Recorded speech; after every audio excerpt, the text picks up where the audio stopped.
श्री ब्रह्मचैतन्य महाराज गोंदवलेकर प्रवचन. आज 5 एप्रिल. संतांच्या संगतीचा परिणाम.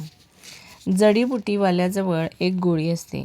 ज्याच्या अंगात विष भिनले आहे अशा माणसाच्या जखमेवर ती गोळी नुसती ठेवतात. ती सर्व विष शोषून घेते.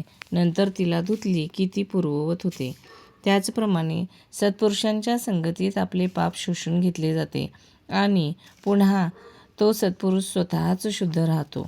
सत्संगती मिळेल, पण ती टिकणे फार कठीण काम आहे.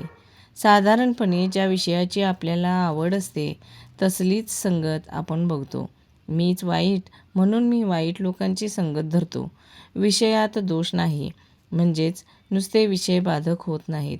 विषयी लोकांची संगत मात्र फार बाधक असते. संगतीने आपल्यावर बरा वाईट परिणाम होतो. विषय मागूनही जो ते देत नाही त्यापासून परावृत्त करतो तो संत. विषय तृप्तीसाठी जावे आणि निर्विषय होऊन यावे हा संत संगतीचा परिणाम. ज्याची संगत केली असताना भगवत प्रेम प्रकट होते तो संत जाणावा. अशांची संगती केव्हा होईल ही तळमळ असावी.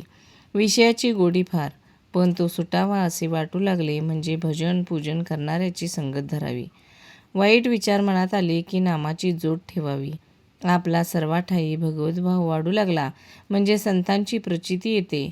भगवंताच्या लीला पाहणाऱ्यांनाच खरा आनंद मिळतो.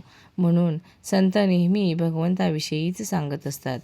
ते जे गातील तो संगीतातला रागच समजावा. तुकाराम बुवा नुसते विठ्ठल विठ्ठल म्हणत, पण त्याची गोडी आपल्या गाण्यामध्ये देखील नाही.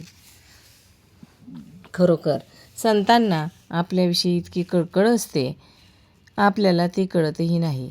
संत आपल्या हिताचे सांगतात, पण आपले मन विषयात वावरत असल्याने त्यांचे बोलणे आपल्या मनात पूर्णपणे ठसत नाही. औषध कडू असले तरी रोग झाल्यावर आपण ते घेतोच ना. मग प्रपंचातल्या व्याधींनी त्रस्त होऊनही आपण संतांच्या हितकारक बोलण्याकडे का दुर्लक्ष करावे. ज्याला भगवंताचे अधिष्ठान आहे त्याचे कडक बोलणे सुद्धा कुणाला लागणार नाही. अत्यंत निर्भयता हा संतांचा पहिला गुण आहे. कारण सर्व ठिकाणी मीच आहे ही भावना झाल्यावर भयाचे कारणच उरत नाही. आई पण जसे सगळीकडे सारखे त्याचप्रमाणे सर्व संत एकच भाषा बोलतात. संतांनी मिळविलेले पद मिळवण्याचे साधन आपणही करतो, पण त्यांचे करणे निःसंशय असते तर उलट आपण नेहमी शंकाच व्यक्त करीत असतो. डोळ्यात खुपणारा खडा काढण्यासाठी त्यात लोणी घालतात. त्यांनी न खुपता खडा बाहेर पडतो आणि डोळा थंड होतो. त्याचप्रमाणे संतांची वाणी गोड, मऊ, हितकारक असते तसे आपण बोलावे.